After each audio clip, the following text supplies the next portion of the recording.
Okay, mayong gabi mayong gabi sa atong tanan. Mhm. Good evening. Good evening Pilipinas.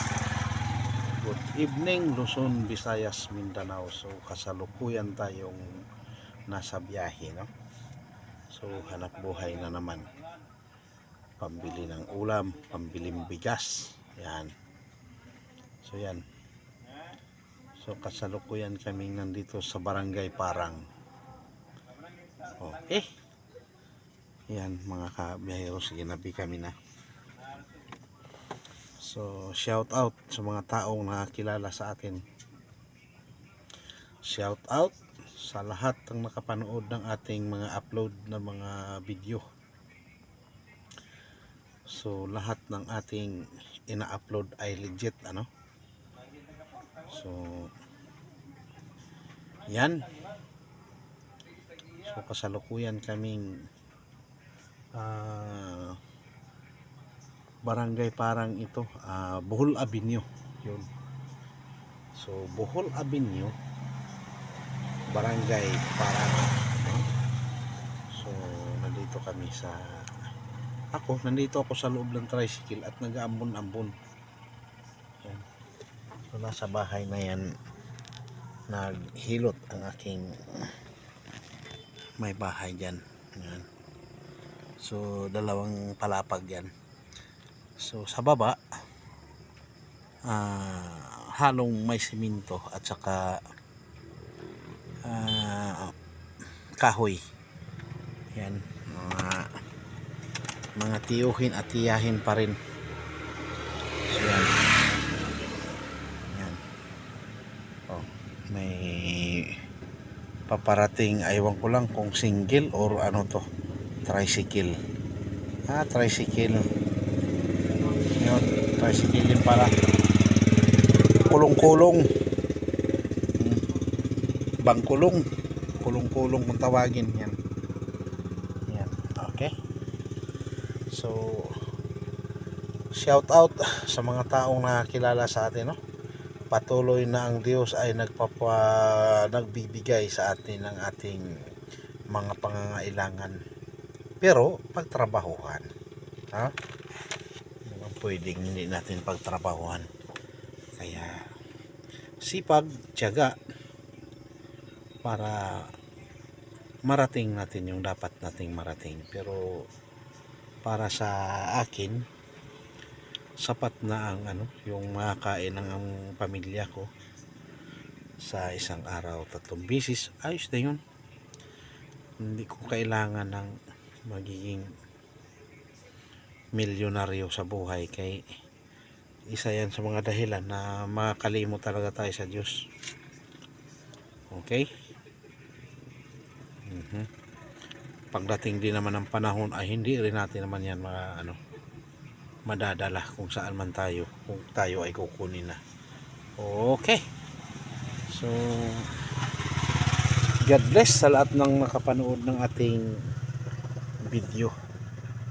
So malayo na rin pala ang narating ng ating mga So nag-try akong mag-live hanggang Qatar pala, mayroon palang makakapanood sa atin. So nasa ibang dimension ng ating planeta, planet Earth. Nakarating na pala ng Dubai itong ating mumunting channel na to. Tuloy-tuloy lang, kahit sa simpleng buhay, simpleng mga hanap buhay. So ganito lang. So yan, I promise naman to myself, pag pinahintulot ng ating Panginoon na makapag long drive uli kami, yan, paniguradong ibibideo ko yan. I-upload natin yan. Okay, lahat ng ating lugar na mga historical na madadaanan ko, okay, gagawa tayo ng video gamit yung ating tricycle. So pero bago pa ako pag pinahintulot. Pag pinahintulot talaga ng ating Panginoon. Yan. Pero pag hindi pa, ay, tiis-tiis muna. Okay. Matutong magtiis. So, okay. So, sa aking YouTube channel, meron na rin naman 25 na subscriber. Okay, ang taas pala. Ang laki pala ng kailangan ng subscriber bago ma-monetize ng YouTube, no? Ay, hamakin mo yung 1,000 subscriber. Tapos 40,000 views. Saan kaya natin hagilapin yun? Grabe, no? Pero gayon pa man, makapag-share lang ako sa aking mga paglalakbay, ay okay na yun. At least kung pamarisan man yung aking paglalakbay, nagamit yung tricycle, di ba? May mapapanood ang bawat Pilipino, kahit ibang bansa nga nanonood eh. Okay, so sabi nga, ang mahirap ay wag hamakin. Ang mahirap ay wag hamakin. Sabi, nasaan yung sentence? Naghanap talaga ang teacher. Sabi, ma'am, kami po ay 3 magkakapatid. Yun. 3 lang naman talaga kaming mag-anak. So nagluto yung aking anak. At least marunong na magluto yung aking anak ng kanin. Tinuturuan ko ng pautay-utay. Yan. So marunong na siyang magluto. Kasi mahirap yun yung bata na hindi natin turuan. Lalaki na walang alam sa buhay.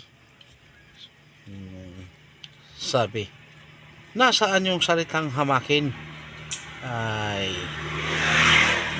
yun nga, nagluto yung anak ko ng 3 salop, no? Ay, hamakin niyo yun, ma'am. 3 salop ang niluto, 3 kaming kakain. Ay, hamakin niyo yun, no, ma'am. Okay. Pero sa tunay, sa realidad talaga ng ating buhay, huwag tayong magpanghamak, huwag tayong judgmental, para hindi tayo i-judge ng iba.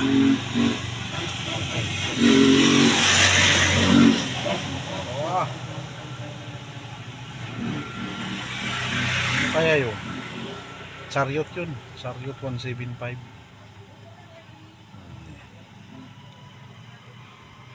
Nagpaharurot. Okay, sa mga mag-like, mag-share, mag-subscribe na ating YouTube channel, ganun na rin sa ating Facebook page. Maraming salamat po sa inyo. God bless, and to God be the glory.